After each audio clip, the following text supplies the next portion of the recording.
This is the broadcast, and we're here with episode 612. Aha! No, this is the Q. I'm here with Mr. Richie Rollins. Hello, everybody. And Mr. Denver Rochon, the doc on the boards. How's it going? And we're here to talk about Tomb Raider. Lara Croft. Mr. Lara Croft. All right, Richie, did you see it? Yes, I saw it. What did you think? I liked it. I really did. A lot of it. I liked the actress they got for it. I thought it was pretty well balanced. You know, the only complaint I had was the CGI, but you get past that, it's a pretty good movie. Doc?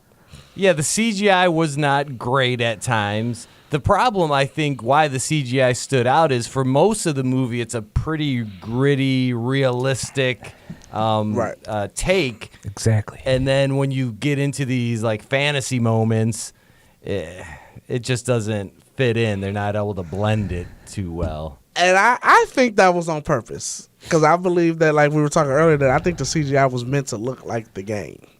So I think that they might have tried to mimic it. So I actually think that was on purpose. I liked it. It was okay enough for me to like it. It was okay enough for me to like it, if that makes sense. To me, what did you think about the cast? The I thought it was casted well. I thought it was because Richie was saying there was some complaints that Alicia Vikander was not buff enough. Yeah, that's what all the fanboys out there say. Well, they said the same thing about Gal Gadot as Wonder Woman too. So right, yeah, she wasn't busty enough. Yeah, or whatever, so you know. I feel like I think they're just finding stuff to nitpick with the movie. It's actually a solid movie. It's still, I mean, it's a video game movie. Video game movies don't translate well to the screen. Yeah, it's a low bar to climb. Right? Yeah, you don't really have to go that far when you're a video game movie. So, I mean, it was okay. 6 out of 10. Well, I thought the casting was perfect because when they rebooted the video game. Yeah, she looks just like her. Ago, yeah, she looks just like her. Just the way Angelina Jolie looked like the original Lara Croft. Exactly. Right. Alicia looks just like this new rebooted one. So, exactly. Yeah, the casting was great, and I thought the support cast was really good. I thought so too. Dominic West from The Wire, he's always awesome. Yeah. As the dad, and then what's the bad guy's name?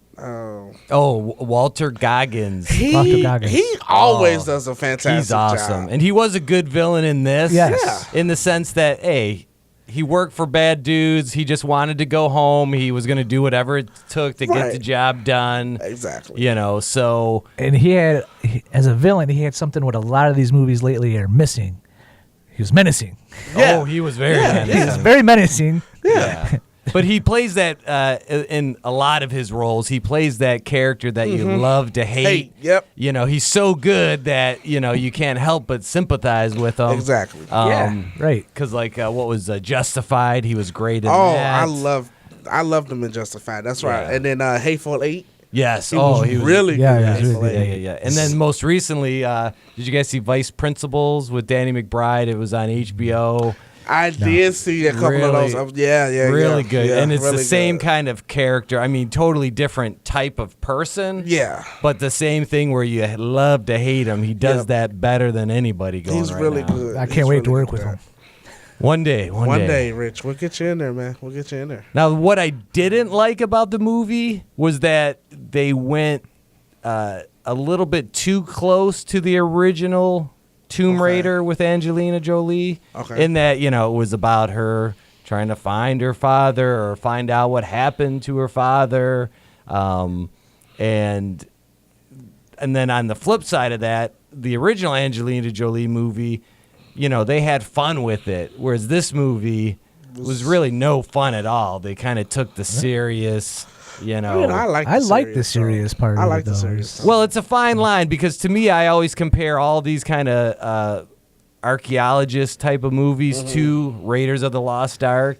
And that had such a perfect balance of realism where you bought into it, right, but they were still fun and they didn't take themselves too seriously. They knew they were kind of based on the old Saturday morning matinee cliffhangers. And so, you know, Harrison Ford always, had a little bit of a, I don't want to say eye roll, but he knew that this was, not was high art. Yeah. I wonder because it was a video game, and a lot of times, and a lot of these gamers that get involved in these video games, it's so serious in their mind. They're not.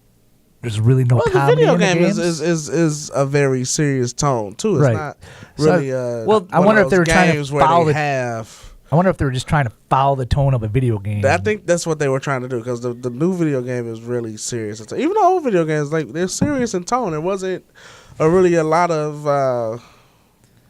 Well, what I didn't like about fun. the Angelina Jolie movies was that it was too fanciful. It was too comical. She didn't seem like a real character. And so with this, they went the exact opposite way, but I think they went too far. It's like if they could have met somewhere in the middle, kept some of the fun and the adventure spirit, but not too grim and gritty. And to me, the tone worked for me. Like I said, I think playing off the video games, that is, the tone is serious, and that's what they tried to embody. It's just one of those things. Again, you just got to keep saying it. Video game movies do not translate well to film. They just don't. A funny side note, Alicia Vikander is married to Michael Fassbender, who starred in Assassin's Creed, which was another horrible video game movie. So I gotta see that movie. I love the video game Assassin's Creed, and I just missed the movie in theaters. Yeah, I didn't see it either, just because I wanted to, but the reviews were so bad that I was like, I watched the first 10 minutes, and I was just like, man, what a game! Like, like the game, watching the cinematics from the game is better than watching the movie.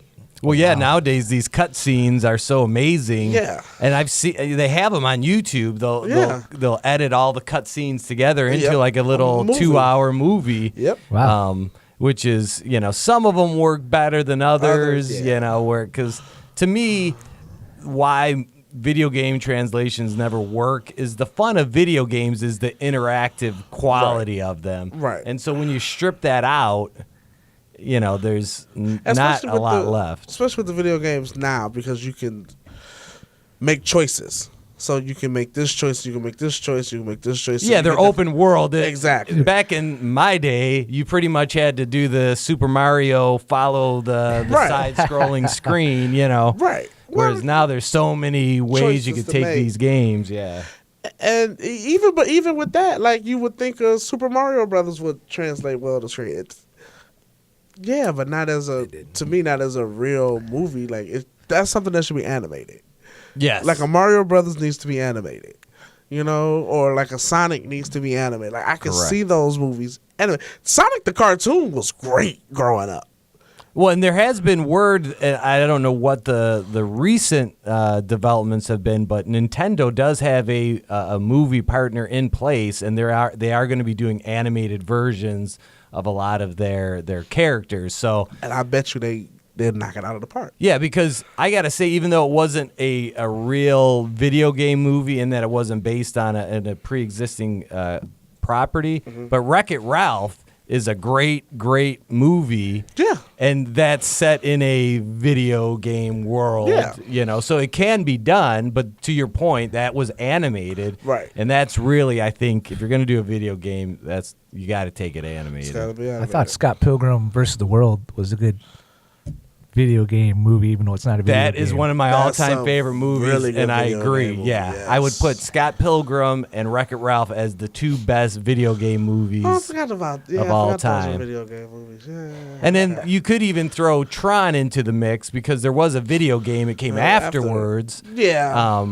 But that is another, That's another good one. Yep. And then coming up in a few Nothing's weeks better than is Mortal Kombat. Ready Player One, which again is not based on an actual video game, but it's a video game premise. Yeah. It has a lot of pop culture from the 80s that Yes. the caught my attention. The book is great. I recommend everybody go out and read the book. Okay. But it's I just have a feeling. I'm trying not to get my hopes up too much, because I don't want to be let down, but I have a feeling this Ready Player One is going to be a surprise. I just saw the most recent preview, and before the earlier previews, I was like, I'll see it because of the pop culture references. But then all of a sudden, I saw the latest preview, and I was like, okay, I saw a little bit more of the story because I don't know the book. Yeah, and they weren't revealing any real storylines. It was just all the premise of going into this virtual world. Right. And so, yeah, you're right. Now the last trailer kind of finally revealed caught my the story. Caught my interest. Yeah. And it was a nice trailer. Like a lot of trailers just show you too much, or they show you the best funny parts. But this one just showed me enough to intrigue me. Or they show you the parts that's not even going to be in the movie. Right. Just to kind of circle back around to Tomb Raider, it's got a B cinema score, which you think B as being good, but for cinema scores, that's not great. Because typically they think if you're spending money to go see the movie, you're a fan. Right. And so usually like A- is considered okay. So B, it's a little bit below average. Rotten Tomatoes, it's about at 50%. My favorite website. Which, yes. Is that the Rotten Tomatoes critics or the fans? No, that's the critics. Okay. But I will say the original Tomb Raider movies got horrible Rotten Tomatoes. The first one got 19%, and the sequel, Cradle of Life, got 24%. So this is doing way better than those Angelina movies.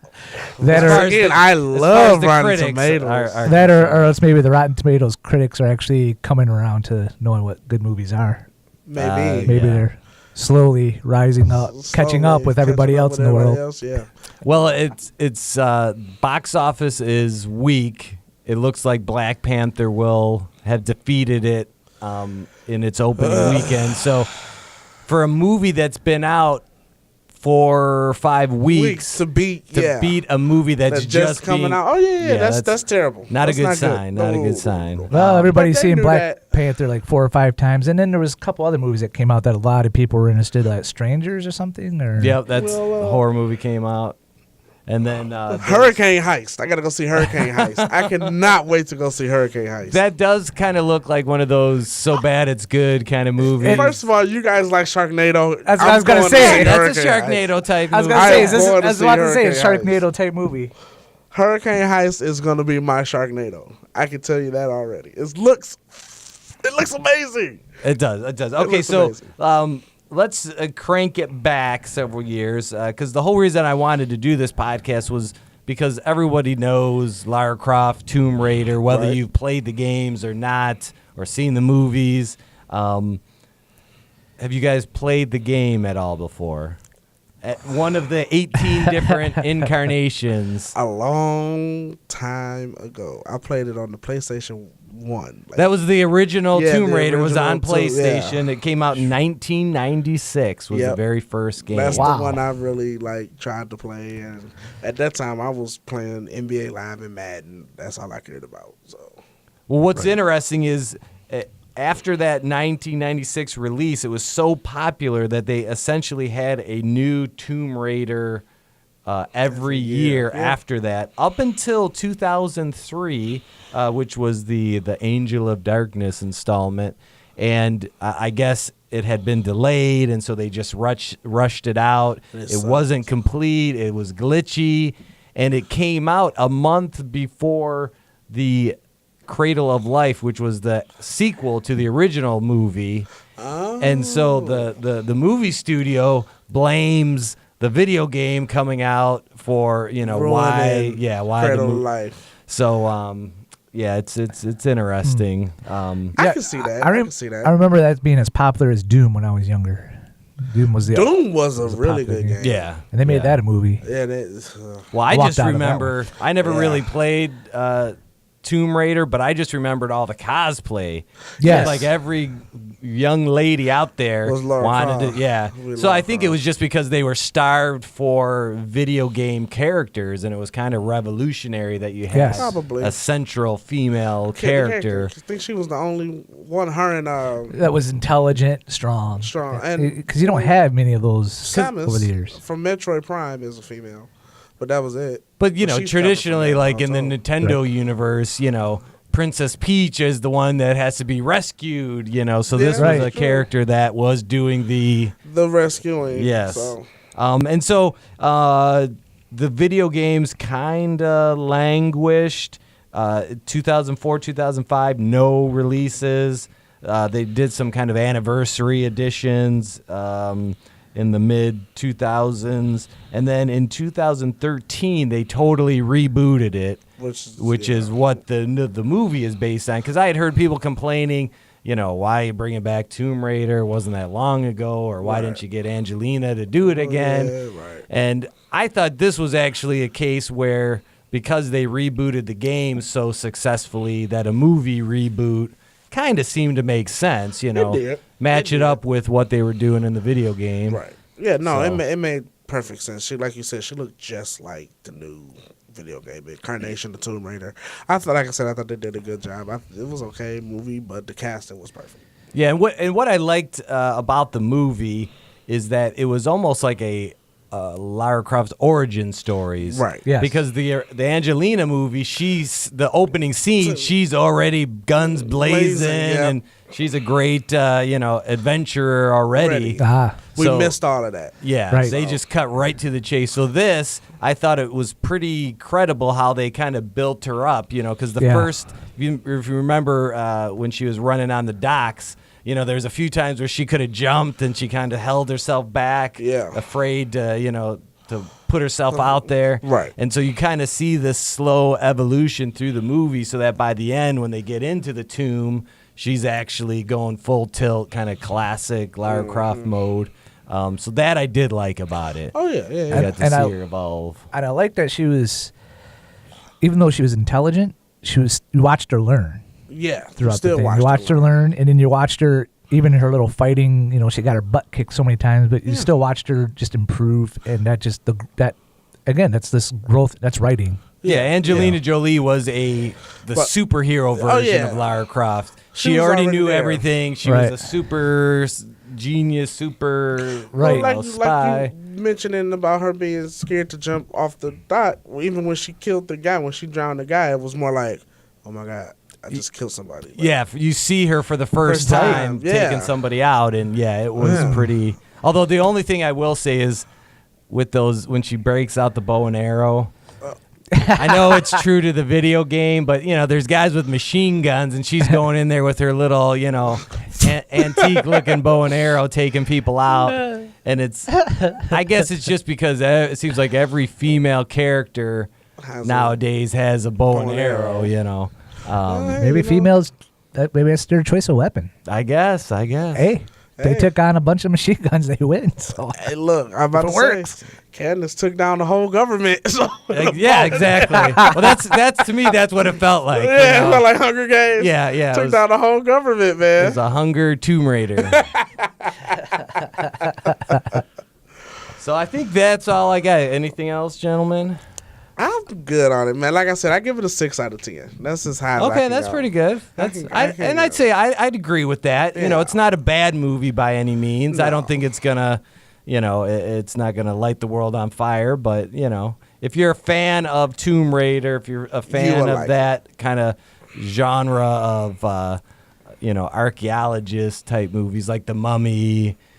The Brendan Fraser version, not this Tom Cruise one. Okay, thank you. Yeah, no. And then what's the other video game that's got the Uncharted? Oh, yeah, Uncharted is. Don't forget Pitfall. Yeah, Pitfall. Yep. the original. The original Pitfall. Jump Gators. So yeah, if you're a fan of that genre, it's no Indiana Jones, it's no Raiders of the Lost Ark. National Treasure, stuff like that. Yeah, exactly. Which National Treasure is really good. So. Yeah, that first one was a lot of fun for sure. Yeah. The second one, hit or miss, but. So Rich, you give it a thumbs up? I'd definitely give it a thumbs up. I thought it was worth watching. If you'll see it again? Me? Yeah. No, I've seen it enough. Yeah, I'll say that. I recommend people go see it, but it's not I think that was my biggest complaint, is that because there have been so many of these type of movies and video games, I don't think it really did anything besides being a female protagonist that you got to see kind of evolve into her role. It didn't really do nothing special. Yeah, so I would recommend it only if you're into those kind of movies. Right. Mm-hmm. All right. Well, next is previewing this summer that's coming out. A lot of good movies. Movies coming out this summer. We've already mentioned Ready Player One, Rampage, Avengers. Oh, there's a ton. There's Skyscraper. Skyscraper, which to me is nothing but the Tower in Inferno. Pretty much. I might as well remake the Tower in Inferno. That's a lot of movies. Venom comes out. Aquaman. Yeah, it's gonna be a good summer. It's gonna be a real good summer. I'm looking forward to Sounds like I'm not Pacific Rim. Sounds like I'm not getting a tan this summer. No, you're gonna be inside a lot. A lot of dark theaters. All right, well let's save some for the next episode. Okay. And gentlemen, thanks for coming on down. All right, and we're out.